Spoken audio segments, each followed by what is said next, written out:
अब धारा ना हो कौन नहीं गलत नहीं वो समाचार तो नहीं, लेकिन ये कोई समाचार नहीं है, लेकिन ये एक अलग सा संयोग है। और जिलों में भी होगा ऐसा नहीं है। नहीं यहाँ ही है ये बीकानेर में हुआ सब कुछ। उसको कल या परसों तक हम पब्लिश करेंगे पूरा। उसके बाद में उस पर एक आपका साहूलियत रहेगा। पुलिस पे मैं आपको कल बता दूंगा। हाँ थोड़ा सा उसमें जो भी आपने डायरेक्ट ये इसमें सब इंटरव्यू तो मैं सवालों पे बाद में बात करूँगा, आ जाएंगे कलेक्ट हो जाएंगे कल शाम तक। उस पर सब थोड़ा सा गवर्नमेंट रीजन करना। वैसे तो ये कांग्रेस का आंतरिक मामला है।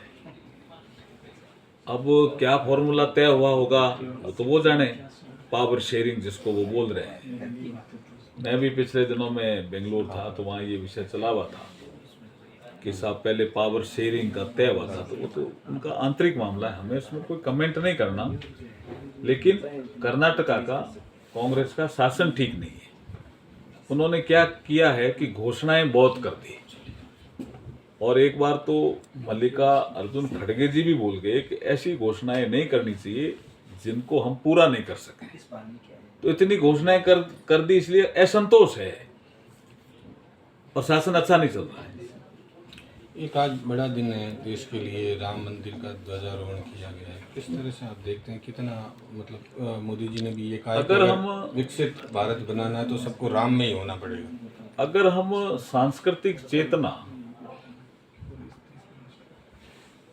को देखें तो मैं ये मानता हूं कि निश्चित रूप से आज का दिन सांस्कृतिक चेतना की दृष्टि से बहुत बड़ा दिन है।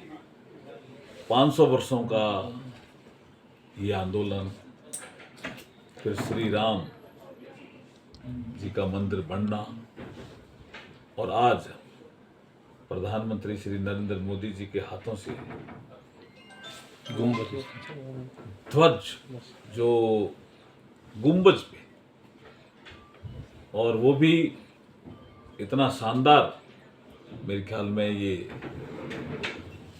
ध्वजारोहण का कार्यक्रम हुआ है वहाँ अयोध्या में। और जो प्रधानमंत्री जी ने संबोधन दिया जिसका जिक्र आप कर रहे थे कि विकसित भारत बनाने के लिए हमें सुशासन देना पड़ेगा, और राम राज्य का जो प्रतीक था वो सुशासन था, इसलिए प्रधानमंत्री जी इसका जिक्र कर रहे थे।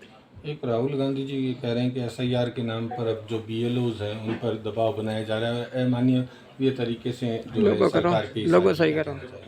देखिए, बीएलओ की प्रक्रिया या एसआईआर की प्रक्रिया, बिहार में भी थे बीएलओ।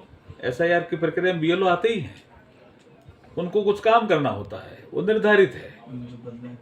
और जब कांग्रेस का शासन रहा इस देश में तब भी एसआईआर हुई, उस समय बीएलओ लगते थे।